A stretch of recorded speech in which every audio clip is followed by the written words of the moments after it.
Hello student, कैसे हैं आप लोग। स्वागत है आप सभी का आपके अपने YouTube channel Pandey ji technical में।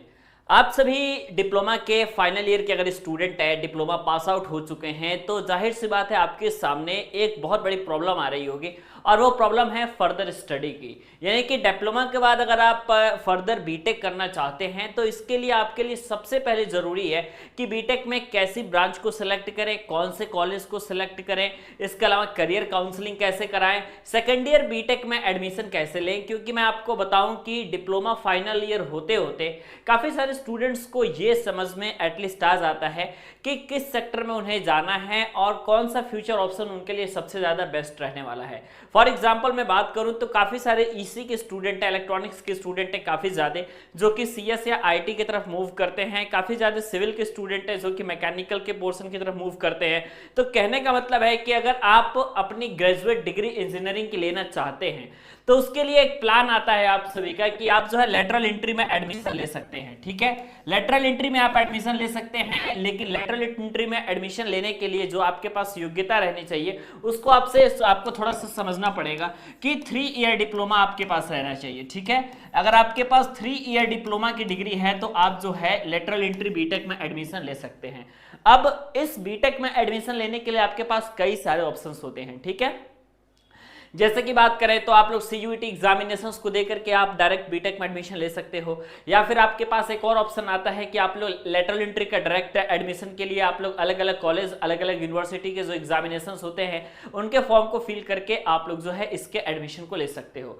लेकिन आपके पास एक और सबसे बेस्ट ऑप्शन होता है और वो ऑप्शन आपके पास होता है डायरेक्ट एडमिशन का, और वो भी इंडिया के टॉप यूनिवर्सिटी में। ठीक है, तो इसके लिए आपको लिए सबसे पहले करना क्या होता है कि इसके लिए डायरेक्ट एडमिशन के प्रोसेस के लिए आपको जो है यह जानना सबसे पहले जरूरी है कि कौन सी यूनिवर्सिटी आपके लिए सबसे बेस्ट रहेगी, उस यूनिवर्सिटी से पढ़ना ठीक रहेगा या नहीं। और अगर आप अपनी ईएमआई फीस को पेमेंट करना चाहते हो, ईएमआई में फीस को पेमेंट करना चाहते हो, या फिर आप लोग जो है मान करके चलो कि वर्किंग प्रोफेशनल और डिप्लोमा करने के बाद आप डायरेक्ट जॉब करोगे और उसके बाद आप चाहते हो कि जॉब करने के साथ साथ बीटेक कर ले, तो उसके लिए आपको क्या करना पड़ेगा। इसके लिए हम आपको रिकमेंड करते हैं एक फ्री वेबसाइट collegevidya.com। यहाँ पे सिंपल आपको यूजी कोर्सेज के ऑप्शन पे जाना है, बीटेक आफ्टर डिप्लोमा के ऑप्शन को सेलेक्ट करना है। उसके बाद कुछ बेसिक जानकारी आपसे मांगी जाएगी, सभी बेसिक जानकारी को फिल कर लेना है। और इसमें दो चीज़ें बहुत इंपॉर्टेंट है, स्पेशलाइजेशन और इसके अलावा हाईएस्ट क्वालिफिकेशन। इन दोनों को अगर आप फिल करके फाइंड बेस्ट यूनिवर्सिटी के ऑप्शन पर सेलेक्ट करेंगे, आपके मोबाइल फ़ोन पर ओटीपी जाएगी और कुछ बेसिक जानकारी आपसे पूछी जाएगी। ये सारी बेसिक जानकारी आप लोग को फिल कर देनी है। और सबसे अच्छी बात यहाँ पे ये है कि आप अपने फीस को ईएमआई में भी पेमेंट कर सकते हैं। सारी बेसिक जानकारी यहाँ पे आपको फिल कर लेनी है। फिल करने के बाद आप सबमिट के बटन पे क्लिक करेंगे, आपके पास बेस्ट कॉलेज विद्या की वेबसाइट पे आप अपनी टॉप मेंटोर के द्वारा फ्री ऑडियो वीडियो काउंसलिंग करवा सकते हैं। इसके अलावा सबसे अच्छी बात यह है कि यहाँ पे आपको प्लेसमेंट असिस्टेंट और सारी चीज़ें अवेलेबल आपकी होती है। इसके अलावा करियर बूस्टर प्रोग्राम 6,999 रुपये का आपको मिलता है। बिल्कुल देखो, अगर आप बीटेक के कोर्स को कर लेते हो ना तो सबसे बड़ा बेनिफिट आपके पास क्या निकल के आता है, वो चीजें आपको जाननी जरूरी है। आखिर में हम जो है बीटेक कोर्स कर रहे हैं तो फायदा क्या है। बीटेक कोर्स मान लो कि अगर आप कर रहे हो और आप वर्किंग प्रोफेशनल हो तो आपके पास बहुत बड़ी बेनिफिट ये मिल रही है कि आपको इंडस्ट्री का एक्सपीरियंस तो मिल ही रहा है, मतलब कि जो आपके पास काम का नॉलेज है वो तो आपको मिल ही रहा है। आप लोग एक्सपीरियंस होल्डर हो रहे हो, 2 साल 3 साल का एक्सपीरियंस आपको मिल रहा है, और इस एक्सपीरियंस के बाद जो है आपके पास बीटेक की डिग्री भी मिल रही है। लेकिन अब जब आप बीटेक की डिग्री और एक्सपीरियंस को लेकर के फिर से अगर इंडस्ट्री में एंटर करते हो तो इसका डायरेक्ट बेनिफिट आपको दिखाई देता है और आपकी सैलरी जो है कंटिन्यूअस हाइक होती है और 70% तक आपकी सैलरी जो है हाइक हो जाती है कंपैरेटिवली ऐसे स्टूडेंट को जो फ्रेशर से बीटेक कर रहे होते हैं। मान लो कि कुछ स्टूडेंट ऐसे होते हैं जो अपने 12th के बाद बीटेक कोर्स कर रहे हैं, फ्रेशर हैं, तो फ्रेशर को जाहिर सी बात है एक्सपीरियंस उनके पास नहीं है तो उनकी सैलरी अच्छी नहीं होगी। लेकिन अगर आपने ये 3 ईयर डिप्लोमा करके लेटरल एंट्री से एडमिशन लिया है और अगर आप वर्किंग प्रोफेशनल है तो आपके पास तो दो एक्सपीरियंस हो गया ना।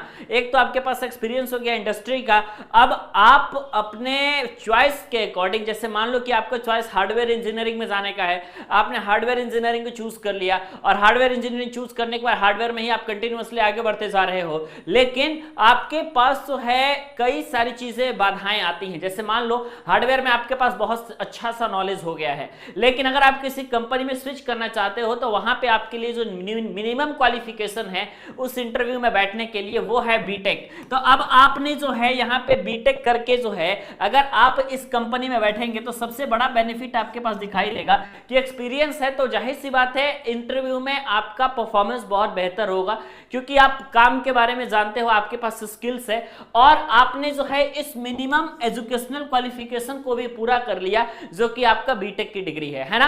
तो इसलिए ये चीज जरूरी होती है। और सेकेंडरी में आपको बताऊं कि ये भी होता है ना कि जैसे कई सारे स्टूडेंट्स होते हैं, उनको ऐसा लगता है कि उन्होंने गलत ब्रांच चूज कर लिया, उनको ऐसा लगता है कि उन्होंने जो है गलत डिसीजन ले लिया।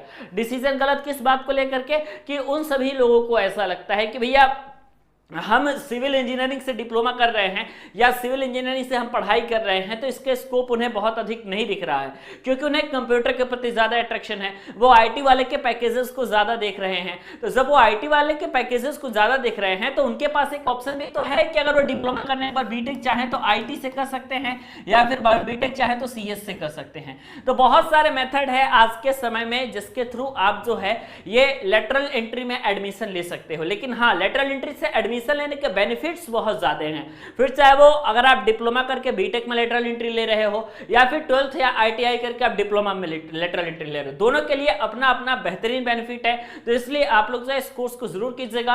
अगर आपको किसी भी प्रकार के डाउट है लेटरल एंट्री एग्जामिनेशन से रिलेटेड, आप नीचे कमेंट सेक्शन में हमें बता सकते हैं, ठीक है। और मैं आपको सॉल्यूशन देने की कोशिश जरूर करूंगा। अब ध्यान से देखना, एक चीज आपको समझनी पड़ेगी कि आप लोग जो मान लो कि सीधे आप बीटेक के कोर्स को कर रहे हो, ठीक है, और इस बीटेक के कोर्स को आपने 12th बाद किया है ना। मान लो कि कुछ समय आपने तैयारी में बिताए, 12th बाद आपने जो है बीटेक के कोर्स को कर लिया, तो अब आपके पास जितने सारे सब्जेक्ट्स आएंगे, फिर चाहे वो टेक्निकल के जितने सारे सब्जेक्ट्स हों या फिर आपके पास पीसीएम के सब्जेक्ट्स हो, सारे सब्जेक्ट आपके लिए नए हैं और उन सभी सब्जेक्ट्स को हैंडल कैसे करना है, उन सभी सब्जेक्ट्स में मार्क्स कैसे लाना है, इसके बारे में आपके पास रत्ती भर भी जानकारी नहीं है। लेकिन हाँ, जो ये डिप्लोमा पास आउट स्टूडेंट होते हैं ना, एटलीस्ट इनके पास जो है ऐसा एक्सपीरियंस होता है कॉपी लिखने का, पढ़ाई करने का, कि वो लोग जो है वन नाइट फाइट में ही जो है अपना पूरा बीटेक निकाल देते हैं। तो कहने का मतलब है कि अनुभव जो है ना बेटा, वो बहुत ज्यादा काम आता है। तो इसी अनुभव के सहारे जो है आप बीटेक पास कर सकते हैं और डिप्लोमा के बाद आप लेटरल एंट्री ले सकते हैं। तो डिस्क्रिप्शन सेक्शन में नीचे दिए गए लिंक पे क्लिक करिए और आप कॉलेज विद्या ऑफिशियल वेबसाइट पे विजिट जरूर करें। बाय बाय, टेक केयर, मिलते हैं आपसे नेक्स्ट वीडियो में।